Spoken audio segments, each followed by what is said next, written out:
திருச்சி மாவட்டத்தில் இருக்கக்கூடிய திருவெரும்பூர் தொகுதி இதுவரைக்கும் 13 தேர்தல்களை சந்திச்சிருக்கு. இதுல திமுக 6 முறையும் அதிமுக 4 முறையும் வெற்றி பெற்றிருக்கிறாங்க. காங்கிரஸ் மற்றும் தேமுதிக தலா ஒரு முறை வெற்றி பெற்றிருக்கிறாங்க.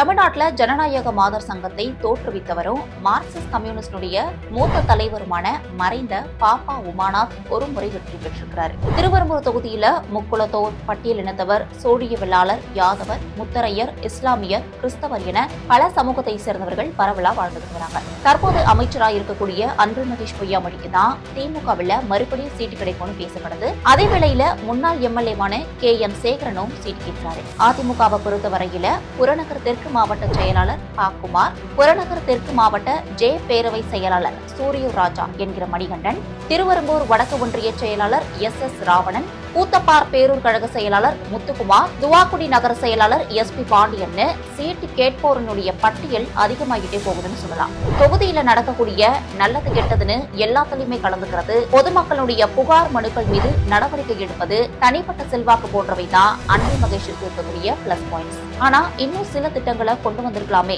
அப்படின்னு மக்கள் மத்தியில எழுந்திருக்கக்கூடிய கேள்வியும், கட்சிக்காரர்களிடத்துல நெருக்கம் காட்டாததும் தான் அவருக்கு இருக்கக்கூடிய மைனஸ் பாயிண்ட்ஸா இருக்கு. அதே வேளையில அதிமுக பலவீனமா இருக்கிறது தான் அன்பில் மகேஷுக்கு சாதகமான அம்சம். கடந்த தேர்தலில் அன்பில் மகேஷுக்கு 1,05,000 வாக்குகள் கிடைச்சிருந்தது. அதிமுகவினுடைய குமாருக்கு 56,000 வாக்குகள் கிடைச்சிருந்தது. நாம் தமிழர் கட்சியினுடைய சோழசூரன் 16,000 வாக்குகளை பெற்றிருந்தாரு. இந்த முறை தாவேகாவின் வருகையால் அன்பில் மகேஷுக்கு வாக்குகள் குறையும்னு கணிக்கப்படுது. ஆனாலும் இப்போ இருக்கக்கூடிய சூழ்நிலையில உதயசூரியனே மீண்டும் பிரகாசிக்கிறது.